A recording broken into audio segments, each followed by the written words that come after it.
জুলাই অভ্যুত্থানের অন্যতম নেতা এবং অন্তর্বর্তীকালীন সরকারের উপদেষ্টা আসিফ মাহমুদ ভূঁইয়াকে ঘিরে এনসিপিতে বিতর্ক কিংবা বিরোধ তীব্র হচ্ছে।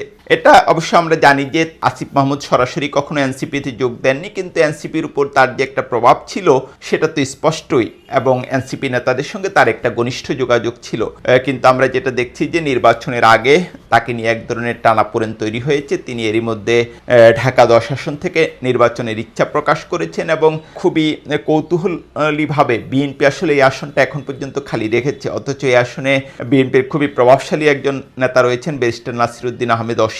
তিনি ছাত্র দলের খুবই গুরুত্বপূর্ণ নেতা ছিলেন এবং গত 2 দশকে জিয়া পরিবার এবং বিএনপির জন্য একনিষ্ঠভাবে কাজ করেছেন এবং তাকে তারেক রহমানের খুবই ঘনিষ্ঠ একজন মানুষ মনে করা হয়। কিন্তু তারপরও আমরা যেটা দেখছি যে এখন পর্যন্ত তাকে নমিনেশন দেওয়া হয়নি এবং এই আসনটা খালি রাখা হয়েছে, এবং যেটা বোঝা যায় এটা আসলে আসিফ মাহমুদ ভূঁইয়ার জন্যই খালি রেখেছে বিএনপি।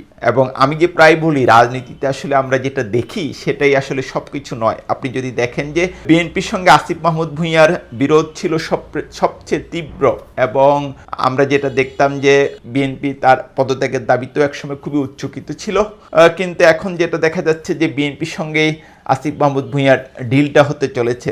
এবং এখন এটা কিভাবে হবে সেটা নিয়ে একটা মতবিরোধ রয়েছে। যেমন আসিফ মাহমুদ ভূঁইয়া এবং মাহফুজ আলম তারা যেটা চান যে এনসিপি যেন বিএনপির সঙ্গে আসন সমঝোতায় যায়, কিন্তু এনসিপির কোনো নেতার এই ব্যাপারে আপত্তি রয়েছে। সেক্ষেত্রে আসিফ মাহমুদ ভূঁইয়া যদি এনসিপি বিএনপি জোটে যায় সেক্ষেত্রে তিনি হয়তো এনসিপি থেকে নির্বাচন করবেন, কিন্তু এনসিপি যদি বিএনপি জোটে না যায় খুব সম্ভবত আমি যেটা বুঝতে পারি তিনি বিএনপিতে যোগ দিবেন এবং সরাসরি বিএনপি থেকে নির্বাচন করবেন।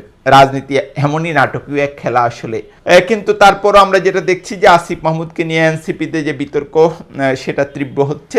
নাসিরউদ্দিন পাটোয়ারি এনসিপির আরেকজন আলোচিত নেতা, তিনি সোশ্যাল মিডিয়াতে একটা পোস্ট করেছেন যে বন্ধু তোমার লাল টুকটুকে স্বপ্ন আর পতাকা একটা সিটের বিনিময়ে বিক্রি করে দিও না। খুবই পরিষ্কার যে এটা আসলে আসিফ মাহমুদ ভূঁইয়াকে লক্ষ্য করেই বলা হয়েছে।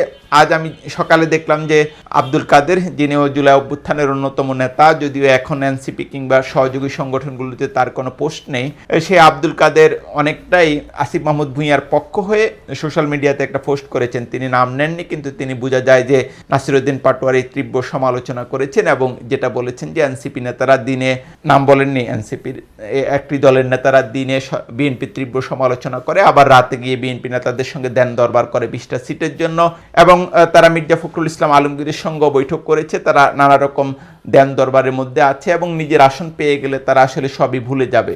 তো দৃশ্যত যেটা দেখা যাচ্ছে যে নাসিরউদ্দিন পাটোয়ারি এবং আসিফ মাহমুদ ভূঁইয়ার মধ্যে মতবিরোধ এখন তীব্র, এবং যেটা বোঝা যায় যে হয়তো নাটকীয়ভাবে আসিফ মাহমুদ ভূঁইয়া বিএনপি থেকে নির্বাচন করতে পারেন।